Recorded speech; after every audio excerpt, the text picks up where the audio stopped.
Hello everybody, Kyle James Lee here with the Aegis Alliance. The video you just saw was an incident that took place last night when the NYPD crashed into a civilian's car during a pursuit at 37th Street and 35th Avenue in Queens, New York. 2 cops and 2 civilians were injured.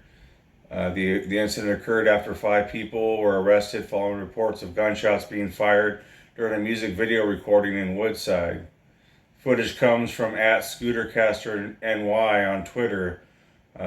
Big shout out to her and her filming, photography, and journalism that she does. And this isn't the first time something like this has happened involving the NYPD in 2020 alone.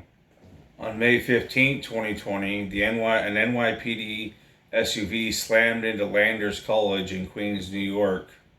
2 NYPD officers were hurt when their squad car crashed in Queens. 2 officers inside the vehicle when it crashed into a building at Kew Gardens. Happened shortly after 7 o'clock last night. Both taken to the hospital with neck and back injuries. We're told they are expected to be okay. No word yet on what caused the driver to lose control and crash. On May 30th, 2020, during the George Floyd protests and riots, an NYPD car rammed into protesters. Queens Council member Danny Drum called the NYPD out of control at the time.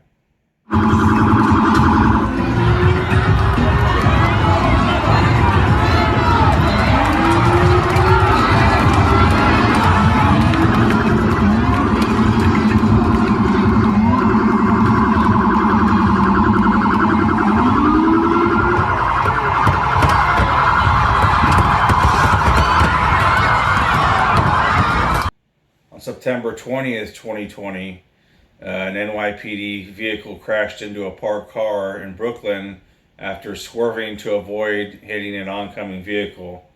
Okay, so that one might not have been the NYPD's fault. On October 14, 2020, an NYPD car struck and killed a 20-year-old Bronx woman. The NYPD car was speeding at around 60 miles an hour.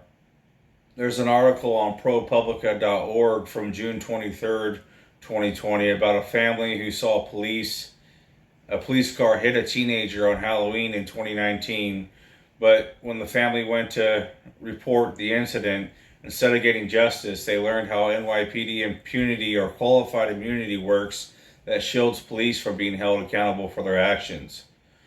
Qualified immunity isn't that old of a law. It only became law in the 1980s. And it's why police often aren't held accountable for their actions. It's why cops often get off light or slap on the wrist for crimes that any ordinary American would do serious time in prison for. This is Kyle James Lee with the Aegis Alliance.